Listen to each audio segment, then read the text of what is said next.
Get ready. It's time. Christina, Amy, welcome to the Cimarelli podcast. Hey, it's Christina. And Amy. And we are here today with a very special episode of The Cimarelli podcast. No one was about to do the accent there. I dabbled a little bit in it, but I didn't commit. I didn't hear any of it, but okay. Maybe it was just in my head then. Well, welcome back, you guys. If this is your first time watching, which I really doubt, but if it is, the Cimarelli podcast is a fun, uplifting podcast where we also focus a lot on self-improvement and personal growth, and we share juicy stories, discuss personal topics, and get vulnerable and real with you guys. Oof. Every other episode of this podcast is available only on Patreon to our amazing patrons. You guys are awesome. You fund the entire podcast. So thank you guys for making this possible. And you guys also get the YouTube episodes a week early. Oof. So as you guys know, I would assume, because this is the third episode in a row like this, we're doing something different here for this is the last episode of season 4. I kept getting confused. Season 4. This is the very last episode. I said season 20 in my episode. This is the last episode, and it's the last in our little 3-part interview series. So Amy is interviewing me because I haven't been interviewed yet. But if you haven't seen the other ones for some reason, then before this we had Kath and Lisa, and then before that we had you and me and Lauren. So in my episode, I did in fact say that Catherine will be here today interviewing old Chris, but she could not. Busy. Just kidding. She wasn't busy. She was not feeling up to it. So here I am, She was guys. under the weather. Yes. So we'll be doing Amy interviewing me, and then you guys, season 5 of the podcast is already in the works. Oh my gosh, I'm so excited. Still going and going strong, and we're just trying to improve every season. We get really excited thinking about like how we can change and improve each season and like incorporate the things that you guys like the most. So that is coming up in the end of 2020. Oof, I can't wait. I think that's when it comes out. I don't know. We shoot it before then, so it's sometime. We'll let you know. All right, so let's get into the interview. So you are leading the way. I am here to lead the way today. Call me Oprah. I will answer. Okay, Oprah, go for it. First, I'm going to start off my Oprah-like duties by describing Christina's glistening personality. Mm-hmm. Well, Christina is a woman who, as they say, came into this world with a viewpoint of her own. She is a very strong woman, a very independent woman, a very fierce woman, a very funny woman. She is a very intelligent woman, a very deep woman. She is a very athletic woman. She is a very energetic woman. And she also is a very fun woman. She can turn I said funny. This is fun. Okay. She can turn every situation into a fun place. And she is also a dynamic leader. Thank you. That's old Chris. She's a well-rounded lady, and we love her here at the Cimarelli podcast. Thank you. So we're going to jump into our interview. I felt it was very true. Very flattering. Thank you for the flattering description. What am I going to say? She's a great lady. Our first question is, what was your role in our family, and how did you fit in the family? I feel like it's a little bit hard to think. Did everyone have a hard time with this? Yeah. No. It is a little bit hard. When you don't have, I feel like when you have like 2 or 3 kids, it might be easier. Oh, yeah. But I think mine might be one of the easiest ones. Okay, so my role was kind of like the oldest, even though I'm not the oldest, but I'm the oldest girl. So it's almost as if I was the oldest in most ways. True. Because I had to do like everything first for all the girls at least. Some things first before my brother. Like I got braces before him, and I was like, what is that going to be like? Getting all this stuff done. Like there was no one to be like, oh, it's like this, Christina. No one told me. Stuff like that. And then I would say, well, you're talking about fun stuff. I did lead a lot of you siblings in a lot of fun things a lot. Like you led the games. Let's go here. Let's go there. Let's play this game. I was like leading a lot of the games. So I guess a fun facilitator. 100%. I feel like no one would guess that. I feel like they would never guess that. They would think it was someone else. It was me. So I led a lot of the games. You were very protective. Kind of like a babysitter. Babysitter / mom was kind of my role. Oh, yeah. I was being a mom sometimes, basically. I was being like a babysitter sometimes. And then I was always trying really hard to be a role model because whether I liked it or not, they were copying everything I did. Oh, she never fails to remind us that we are copying her. Yes. Because that's true. That's my role. Yeah. So I fit into the family as like one of the main leaders of the family. Definitely. A leader extraordinaire. So what were your earliest memories of your experience with music, loving music, playing music, singing? I definitely have a lot of early music memories because I was so obsessed with music as a kid, but I feel like I just thought it was just totally normal, and that's the way everyone was and every family was. So I didn't think it was like this special thing like I'm obsessed with music. I just thought, oh, that's just a normal thing everyone does, just like liking food. Actually, some people don't like food that much. I can't hear. Some people don't. How can you not like food that much? I figured I'm out. so passionate about food. I know. I don't Me understand too. people that aren't. But I remember being really, really young and playing piano because I started playing piano by ear when I was 2. Oh, yeah. And I went up to the piano and I figured out Twinkle, Twinkle, Little Star. And my mom was like, Wow. How'd you do that? Star. I was 2. I don't think, well, yeah, that's kind of weird. I was 2, but I was like, do, do, do, do, do, do. I was not doing that at 2. And my mom was playing piano all the time. So I just thought like, oh yeah, this is like a normal part of your day. You play piano. That's just a normal thing. That's so fun. Because my mom was teaching piano lessons at the time. So I loved playing piano. Oh my gosh. We would fight over the piano. Over who got to play. And I loved playing it so much. It was so fun. I could spend hours playing easily. And then I was obsessed with listening to the radio. Oh, yeah. Hearing new songs was like the best thing ever because the only place you could hear a new song was the radio. You couldn't go on the internet or go on the computer. There weren't even really computers around me when I was like young. So I just remember listening to the radio and like as a 6 or 5-year-old and being like, oh, what's the new song? And then recording songs on my tape recorder. That's so I cool. could play them back. And I thought it was so cool. And then learning to harmonize when I was really, really, really young, probably 4, I think. So then I would just try to harmonize with the songs on the radio. Yeah, I think I was 4 and Michael was 5 or 6. I think that's the age, something around there. So then I would harmonize with the songs on the radio and be like, oh, this is so cool. And that's my earliest memories. That's wild. You were definitely an early like bloomer in a lot of ways. How did you deal with internet hate when you first experienced it, and how do you deal with it now? So I experienced this actually before the rest of them because I used to have a MySpace where I put up music on it. I didn't put that much music on it though. And it definitely got some, it wasn't that big, but it got like some hate in the beginning. And I was like, I remember when I got this message, I talked about this a while ago, that said like, you suck, from this like old man. And I was my gosh. And I was like 15, I think. And I went on a walk and I had a long talk with myself and I was like, okay, if I'm going to do this, I'm going to be getting more hate comments. So I have to either decide right now that I'm never going to do this again because I can't handle it, or I'm going to do it and I'm going to handle hate comments and I'm not going to let people deter me from trying again. So then I made the decision that I was going to keep trying and I wasn't going to let anyone's comments stop me, even though it was very painful. And I was like, what the heck? Why are you telling me I suck? Go do something else, mow your lawn or something. I don't know. It was weird. You're old.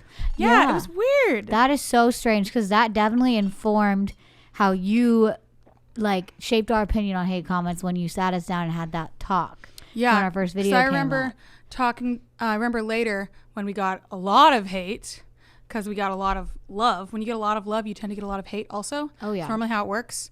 You either get like people kind of like you, they don't really pay attention, or they love and hate you. Mm-hmm. And I remember being like, okay, what is our job? What are we responsible for? What are we like morally responsible for? And it was just like, we don't have to look perfect. We don't even have to sound perfect. We don't have to do anything perfectly. That's not our job. So when I realized that, and I realized like, that's not my job, I don't have to do any of that, then it takes some of the pressure off. But that was definitely difficult. Oh, yeah. And I think as we went on, like how I ended up dealing with it into current times was just realizing more like the psychology behind people who leave those comments. Then it made me just have more like empathy towards them and understanding like, okay, they're just leaving a comment, and that's kind of weird, and I feel bad they don't have anything else to do. Yeah. That's just kind of sad. So then I'd be like, okay, whatever. And sometimes people know what to say to get under your skin, but I'm like, at the end of the day, they're sitting there trying to get under my skin, and I'm not giving a rip about getting under their skin, so I don't want to care about that. Yeah. So I think at this point, I just realized, like, it doesn't really matter to my life at all. Yeah. And it's like, if they're telling me something that's true that I don't like, I need to face the fact that it's true. If they're telling me something that's not true that I don't like, I need to realize it's not true. Mm-hmm. So I kind of just work on that, because people are kind of good at spotting like what your insecurities are and what's going to get you upset.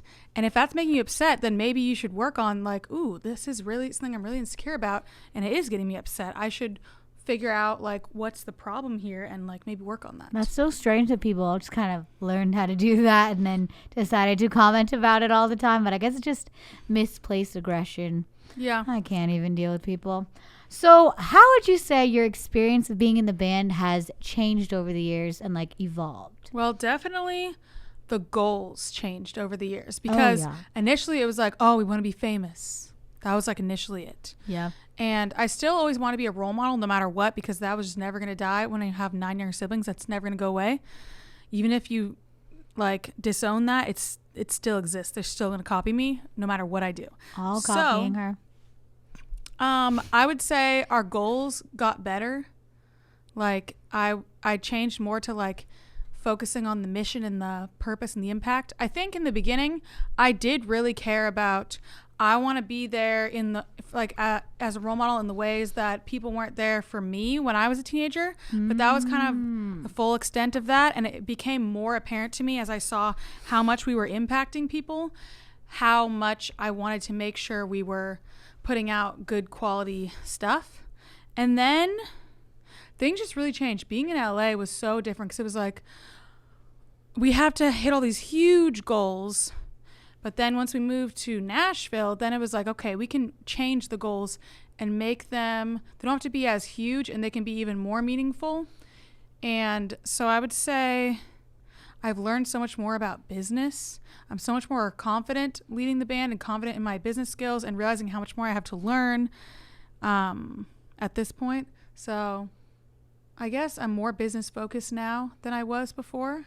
Yeah. And more focused on our mission than I was before. And you've learned so much about like being a leader and how to lead. And now I would say you're more focused on the business and building a business and like helping people in general with that business instead of the other goals that we had before. Yeah, because we didn't before. When you're in like mainstream music, it's like they're spending hundreds of thousands and millions of dollars on you, so you need to bring back in millions and millions and millions. Yeah. So that you have to have these huge goals in order to make it make sense. But when you are on a smaller scale, you don't have to have as big of goals.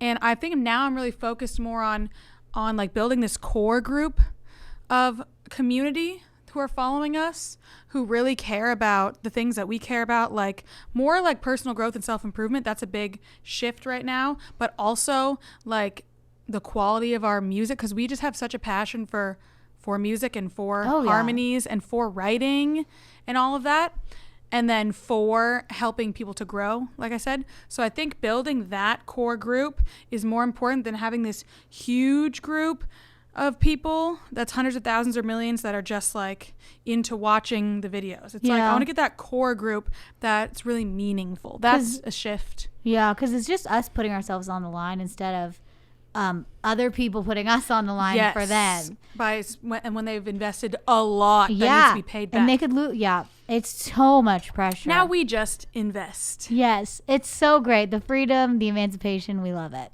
So what was the coolest moment of an artist that you covered discovering your music? I don't really know. I think it was cool when Taylor Swift noticed us. That was pretty cool. But there's so many like celebrity moments that I have blocked out of my mind that I just forgot about. Like we'll mention, oh, remember when we met this person? Or remember when this person commented on this? And I'm like, they did? I forget all of the celebrity moments. So we talked about these the other day. We're trying to jog our memory. Yeah, there was like Justin Bieber, Justin Bieber, that was cool. Also behind the scenes, I'm not going to out anybody, but like we've heard a lot of people talk like that. A lot of people used to watch our videos or know about us that are really famous, but never. Maybe that might be the coolest one. Decided, which yeah. I won't be saying. Or like companies that tried to base people off of us. That's cool. Which is pretty cool, I would say. Yeah, I would actually say the behind the scenes things I've heard, which has been a lot of really cool like people or companies, which I'm not mentioning. But I think we mentioned some of these in our LA video. Kind of. I think we mentioned some, I don't remember what we mentioned, but I don't either. I think those were the coolest ones. But Taylor Swift, that was really cool because I wasn't expecting that. Yeah, that was really fun. Wow. That was definitely cool. But Louis Capaldi recently, that was really cool. I screamed and I don't even know why. I think that was really exciting because that was someone like really current who's so big with streaming right now, and he's so talented. He's such a true artist. That was a really cool moment to be recognized by him. That was cool. Oh yes, he is an icon of his time. Oh my gosh. So what would you say to yourself back when you had just started the band? What would I say? Back when I started, I was 17 or 16. Yikes, that was a long time ago. Oh my gosh, you were so young. What would I say to myself? I feel like I would tell myself to learn more about business. I was learning things, but I was like not learning enough. So I would say go get some business books and learn some more about business. I would say reach out to mentors more than you would want to, and ask people for more advice. And then I would say don't be so scared to put yourself and your ideas on the line, and just put your ideas out there more than less. And don't think that because you're not the expert in this industry that you need to shut your mouth all the time. I think it would have been nice. It worked out fine, obviously, but it would have been nice if I'd stood up for things a little earlier. I don't think that would have been a bad thing. So I would say put yourself out there more. A lot more, and don't be so shy about that.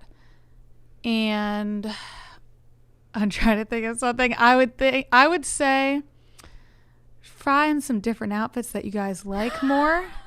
And I don't know who would have helped us with that. We needed some help, and Lauren was too young. We looked so nerdy. I would say find a friend who is really good with this stuff and ask them to help you. Stay away from Kohl's. We didn't know. Stay away. We didn't know. Like, I don't know how we would have fixed that on our own. We needed someone to help us. We really dressed like business casual. Like how Lauren helped us. I don't know why. I was just like, I don't know what to do. How am I supposed to figure this out? So I would say find a friend who is helpful, because even when we worked with stylists in LA, still some of them, it was just like, they dressed as business casual too. It wasn't it. It was wild. I mean, we've all seen plenty of celebrities dress so weird, and normally it's stylists dressing them, and it's like, not all stylists are good. Yeah. Yikes. Oof. Yeah. That was a good point though that I forgot about. So what would you say is your greatest strength and your greatest weakness? Okay, I think one of my greatest strengths is my ability to do things that really go against the grain, that are not popular, that won't necessarily be praised by the masses, and to enjoy it. That is a strength right there. To make it feels strong instead of like, doesn't feel weak to me. It feels strong. I like doing that because it's so easy to, post something that most people your age are going to agree with. It's not brave. It's easy to do that. It's easy to have opinions and to live life in a way that people your age are just going to agree with. And it just goes with the normal beliefs of everyone around you. That's not brave. That's very easy. It takes a lot to put something out there that people, especially people your age, are not going to agree with, that really goes against what everyone is doing. That takes a lot of bravery when the majority of people are not going to agree with you. That is a difficult one, but for some reason, I can't say this is something that I can really give myself credit for, because I think it's a natural thing that I was born with. I don't think I really developed this, but I think it was natural and I developed that natural thing. But I really do enjoy going against the grain. Oh yeah. And that's like the reason why our band was able to exist, because if I didn't, I don't know if we would have been able to do it, because all of us for the most part, would have been like, this is scary. We should stop. Like most people do. It's scary when people is really scary. Hate on you or like make fun of you for things that you put out there about yourself or personal things about yourself or things that are important to you. That's definitely scary. So I think that's probably one of my biggest strengths. And then my biggest weaknesses, well, one of them is definitely my ability to tear myself down. Oof. Which I don't know how I can explain that in the best way, but like just repetitive negative things consistently in my self-talk that I've worked so much on. I've improved on that a lot, which is great, but that has been difficult throughout the years. It's got me into a lot of rough patches and hard times that I got myself into, but then the good thing about that is I got myself out of them. True. So that's the tough thing, is when you tear yourself down a lot, you get in a bad place, but then the good thing is you got yourself in there, you can get yourself out. So that's probably one of my biggest weaknesses, is tearing myself down a lot. Also, maybe before I've worked in so much, being like offended too easily by certain things, especially like working with the sisters, I would say, not with that many other people as much, but with like family stuff. Since I'm working with family, it's hard being offended like too quickly by things, which we've all worked on so much, which is great. Yeah. But I think that was a big weakness of mine for a while that I worked so hard and made a lot of progress on. Yeah, because everything comes with like 60 extra layers to it when it's coming from like a family member instead of just someone that you have no history with at all. Exactly. It's so much easier to get offended and argue over things that don't actually exist. Because it feels like that one of your siblings is saying to you like they don't like you. But they're literally just saying something But they could just be stressed about something or upset about something you did in your personal life. Yeah. That doesn't mean they don't like you. It's a tricky to navigate, definitely. Or it's like they're rejecting me, or like they think I'm an idiot. Yeah. But it's a lot. Luckily, we've all learned a lot about that in therapy throughout the years, and we've all improved on that. We've learned a lot about communication, how to really have communicate with ourselves, and how to make our business work with each other and our different personalities and our different personal histories, because that's a big part of our interactions. We've gotten to a really cool place of like using everyone's strengths, definitely, and putting people in good places within the company and making sure that everyone feels like heard. It's not like, oh, you don't get to put your opinion. It's like every single person puts their opinion in on everything they care about, which is nice. Yeah. It's not just like, oh, well, let's hear what Lauren thinks, and we don't need to hear Amy on this. We're like, everyone, tell me what you think. Yeah, and you get to choose like what you're opinionated about and what you're not opinionated about, and we kind of take the reins in different areas in a way, which is really interesting. Like if you're like, I don't really have mixed notes on that song. Yeah, I never do mixed notes because I don't understand it. That's fine. We don't need that. It's okay. Yeah. So our last question, bringing home this interview. This has been a wild time, guys. I've learned a lot. It's very interesting to me. What is the biggest misconception about you? I don't know what the biggest one is necessarily. Or common. I guess it says common. Oh man, I thought of two earlier and now I can only think of one of them. I would say one big one. One of the big ones is that I'm mean. You're not mean. I don't know if I'm any more mean than your average person, but I can be definitely more intense than your average person. You're definitely more intense. I mean, a lot of people are really mean when they're really like subtle about it. I don't do that. A lot of nice people are actually really mean, actually. I'm just really intense. I think I can come across like that, but I'm never like intentionally mean to people, like ever. Mm-hmm. I feel like really guilty if I say something that's like hurts someone's feelings. Afterwards, I'm like, man, I really didn't want to, because I don't want to hurt people's feelings. No. It doesn't feel good. It feels really bad.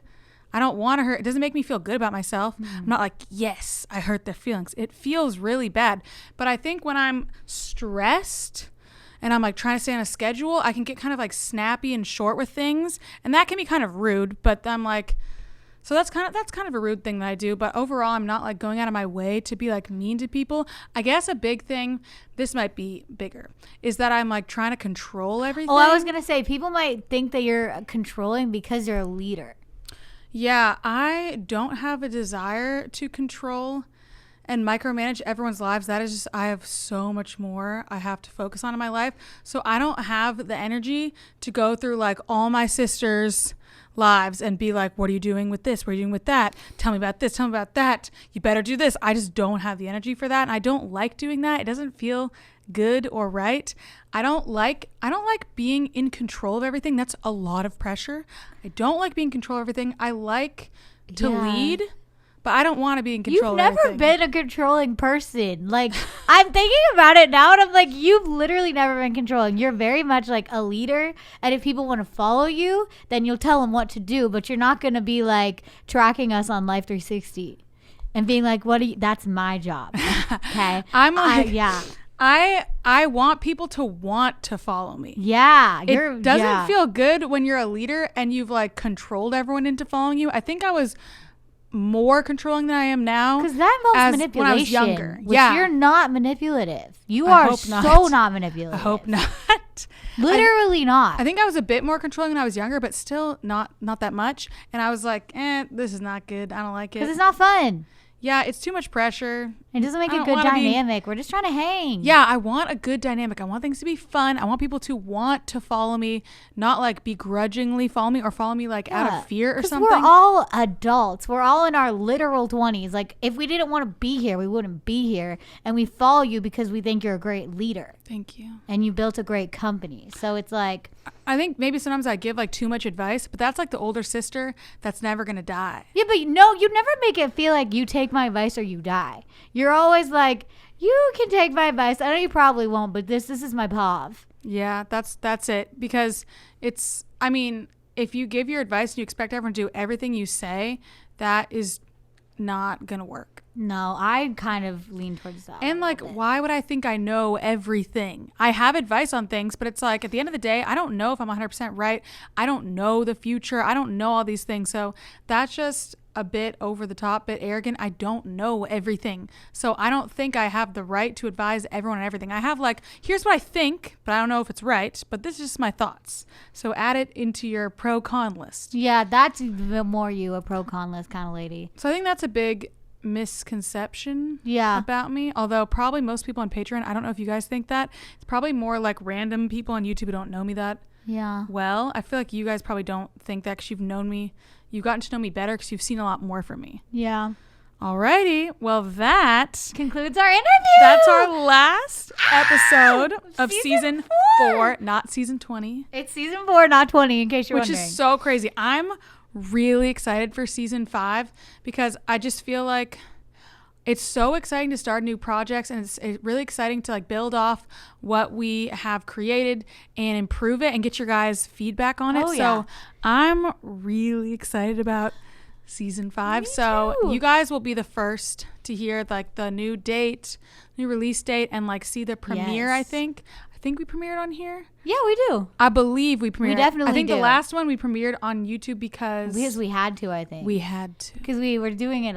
The live stream thing. Yeah, we were doing it live and we couldn't do that a week later. Yeah. But yes, we just really want to say thank you so much to everyone on Patreon for another amazing season. You guys give us so much love and support, and we are just so grateful to have you here on Patreon, and we're so grateful to have had this season, and we look so forward to next season. So give yourself a smile from us because we love you. And in the few weeks in between the seasons, you guys have another series from us. I don't know when it's announced, but it should be announced like next week, I'm guessing. You will see another series from us, and it's really cool, really personal and vulnerable series that I think you guys will love. So that's in those few weeks in between seasons. Oh, I'm so excited. So there's just so much good content. We are so excited about Patreon. Oh, yeah. We get new ideas all the time. It's kind of one of the platforms I'm focusing on like the most because I think that you guys as a community are so special, and I really want to build that up. We love our patrons. I really love how we can do so much personal growth stuff on there. Oh, yeah. And you guys are really interested in that. And that's like one of like all of our biggest passions. Literally, all we do is talk about personal growth. We're all so interested in that. So I'm really excited. We'll see you guys in the next season. Oh my gosh. And, well, first you'll see us in the next series. And then we'll see you in season 5. Oh my gosh. Bye, guys. Bye. You've been listening to the Cimarelli podcast. Follow Cimarelli on Spotify and subscribe on YouTube. You can also find Cimarelli on Twitter, Facebook, and Instagram.